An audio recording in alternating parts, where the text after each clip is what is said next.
Hello, ladies and gentlemen, brother and sister, listen to me carefully. When the sun rises and we open our eyes to a new day, we are presented with something sacred, an invitation, not an obligation, not a duty, not another task among many, but an invitation. A gentle whisper from the heart of God that says, "Walk with me today." To begin each day with God is not only to begin with prayer, but to begin with surrender, with trust, and with love.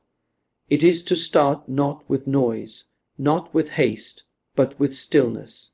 In that stillness we do not escape the world. We remember who we are within it. We remember who we belong to.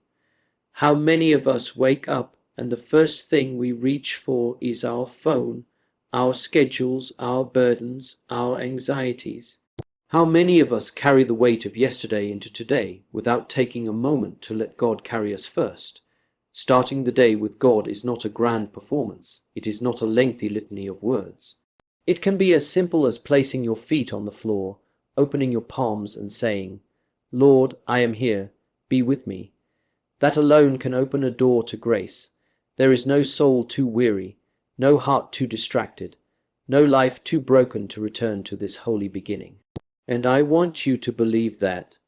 I want you to know that when God sees you, He does not see someone too far gone or too tired to try. He sees His child, beloved, awaited, and treasured. We do not know what each day will bring. There may be sorrow or laughter, success or disappointment. But if we begin with God, we begin in peace. We begin rooted in something that cannot be taken from us. Let us not treat God like a stop we visit on the way to something else. Let Him be the way itself. Let Him be the first name on our lips, the first thought in our minds, the first love in our hearts when we rise. There was a time in my life when I forgot this. I let the day carry me instead of letting God carry me through the day. I learned the hard way that beginning with myself leads only to restlessness. Beginning with God leads to peace, and there's something so tender in that moment of morning prayer, a mystery almost. It's as if the world holds its breath just for you and God. And in that space, grace enters. Yes, grace. Grace does not come from our perfection, but from our posture. A humble heart turned toward heaven is more beautiful to God than any temple of stone. There is a beautiful line from the book, The Way of the Heart, and it stays with me always. The discipline of the heart is the beginning of prayer, p. 47. Discipline not as punishment, but as devotion. As love, as the choice to begin, again and again, every morning, not because we must, but because we are loved. We are forgetful creatures. We forget our worth. We forget the mercy that wakes with the dawn. That is why we must begin again each morning, reminding ourselves that God does not tire of us. He does not grow weary of our neediness. He delights in it. You may feel like your prayer is small. You may feel like your faith is shaky. But what matters is not the strength of your faith. It is the strength of the one in whom you place it. A flicker of faith is still faith. A whisper of prayer is still heard. The Lord does not require grand gestures to meet you in the morning. He only asks that you let Him in. And when you do, He transforms your day, not always by changing the circumstances, but by changing your heart in the midst of them. When you begin the day with God, you are not simply asking Him to bless what you have already planned. You are surrendering your plans.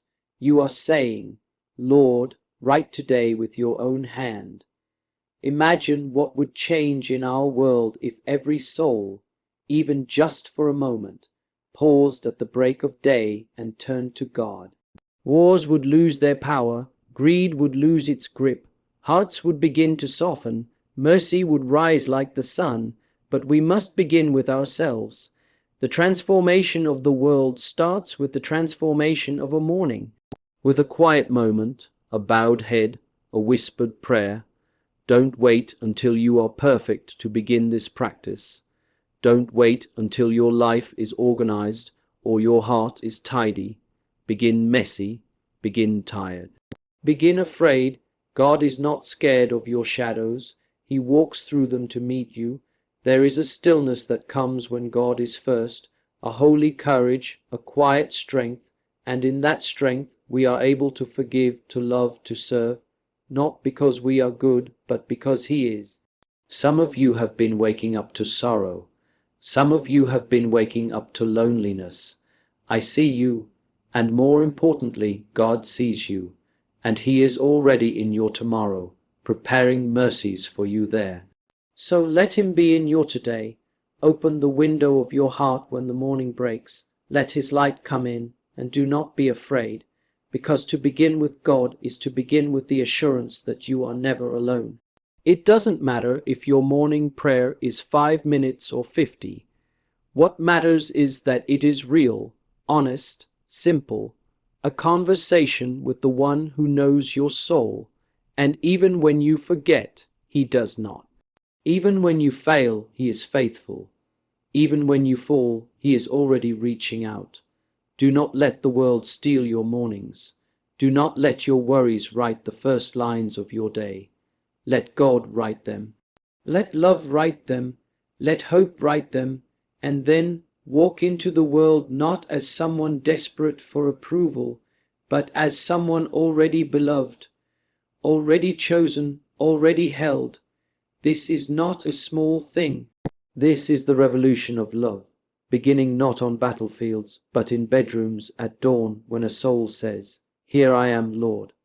May we all begin there. Thanks for watching.